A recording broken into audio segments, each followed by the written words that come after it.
Welcome to Financially Speaking with Greg and Rachel. Today we're going to be talking about budgeting basics. We're going to talk a little bit about where we started, what worked for us, what didn't work for us, kind of what clicked and propelled us forward when it came to budgeting.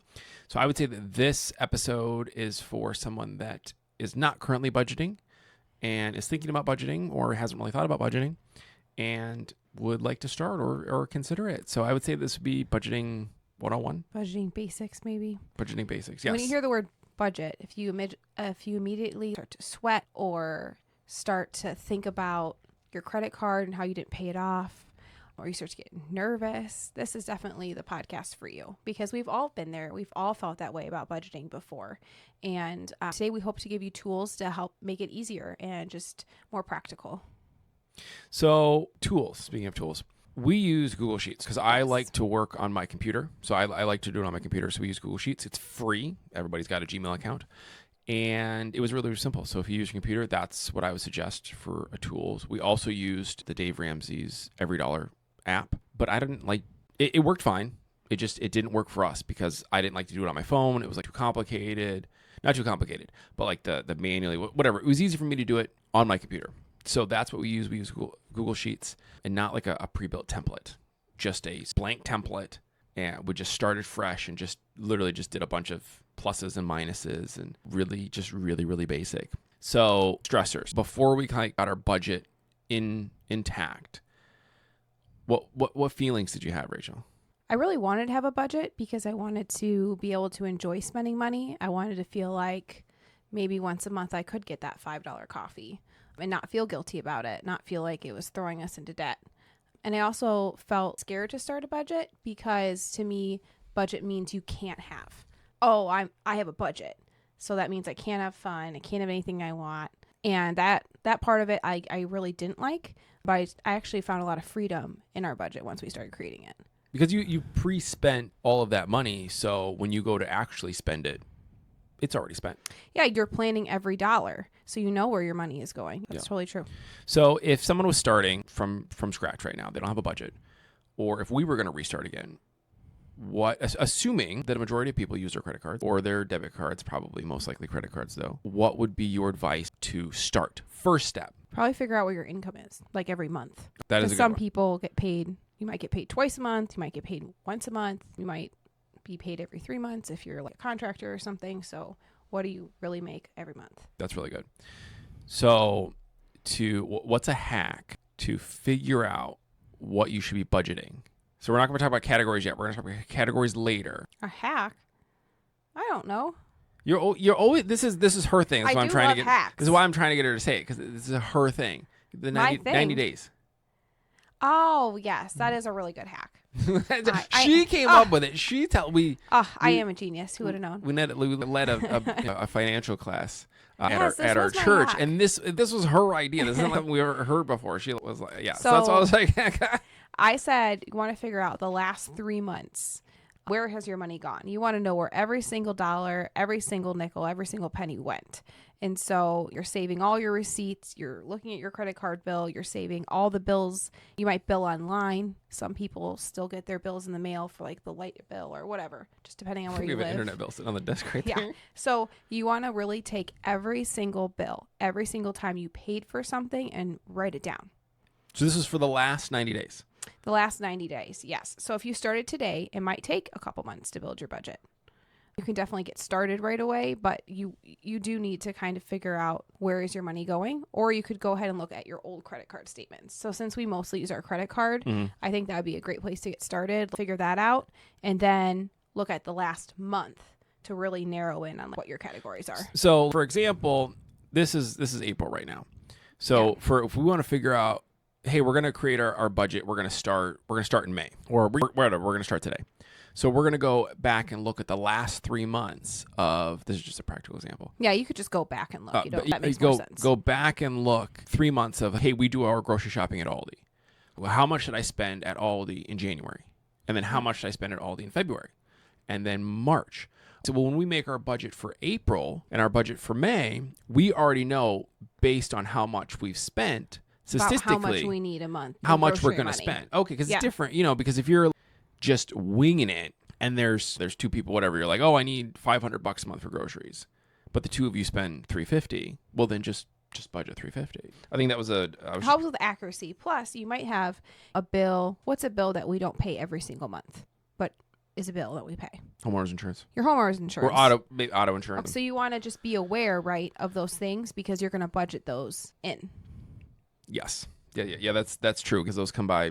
That's why I say go back every 3 Car months. insurance is every 6 months. Yeah. Figure out the average of what you're spending at the Yeah. grocery store, on clothes, on fast food. All right. So when we were first getting started at budgeting, what do you think that? Do you remember what the time commitment was? I don't. It wasn't really a whole lot. I would say that like sitting down and talking about it. In my mind, I was thinking more creating it. I think that it took significantly longer to create it than it did to follow it and keep up with it. It's kind of one of those things where once you get it set, it just continues and you just tweak it, small tweaks as time goes on. I think it's an initial investment of your time. Probably takes a couple hours, but then after that, you're just tweaking it to fit like, oh, you know what? We really do need more money for this category. Let's make it this much. Or we really don't need to buy so much clothes every month. We don't need $300 for clothes a month. Maybe we only need $50. Okay, let's make it $50. I think you'll spend more time. I think either you'll spend more time or we spent more time figuring out what to budget, how to budget, what we should be budgeting than it did to actually take to create it. Because it does take a little bit of effort to follow it. Oh, I'm at the grocery store, I can only spend this or whatever. There's that same mentality. I can't have this or whatever. But I've pre-spent this much, so this is what I'm going to spend at the grocery store.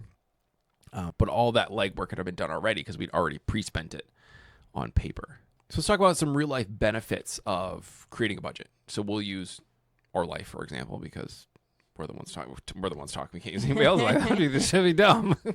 So for us, I think debt was our motivator. We really wanted to get out of debt, and we needed a practical way to do it. It wasn't. You know what? That was funny because you say debt. It wasn't debt for me. Although I did want to get out of debt. It was our emergency fund. You wanted to build an emergency Our fund. 6-month emergency fund. That was really the motivator for me. And I would say that because we had some, if you're not familiar with our story, we had paid off some student loans, and then a couple of months later, so we were totally debt free. A couple months later, we bought your car, and then we bought a house, and then we bought a motorcycle, and then we bought my car. And the motorcycle we paid cash for, but everything else we put on a payment plan. Which is not how we do it now. No, it's not how we do it now.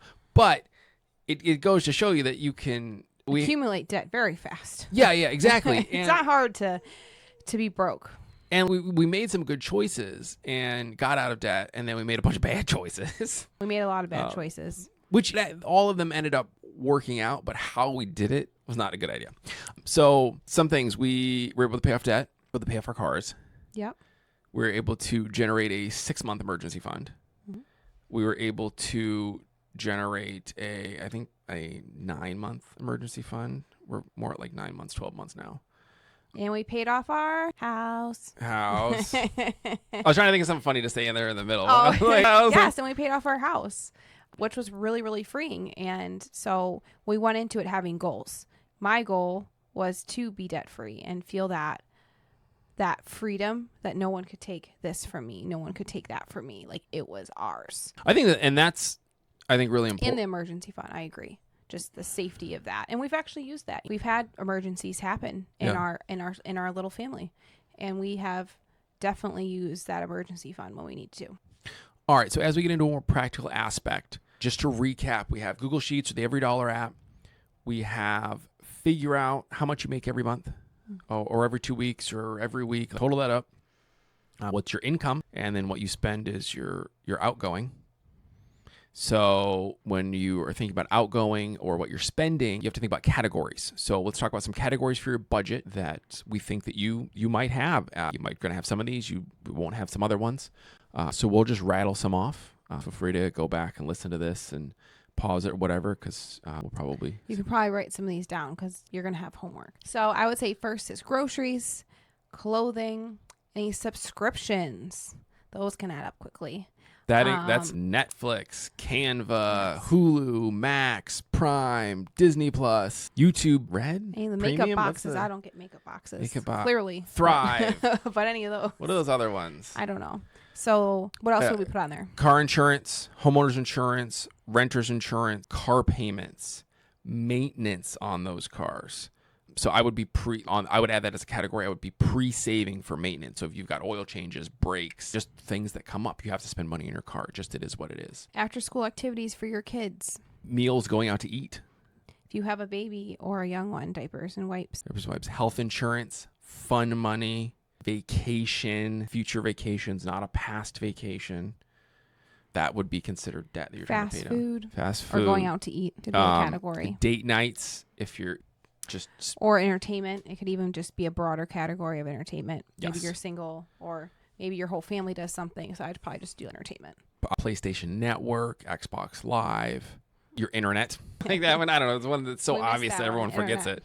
How you're watching us. Utilities. These are ones that you're so obvious that you never think about it. Lights, water, sewer, gas bill. Medication comes to mind. Medication, that's good.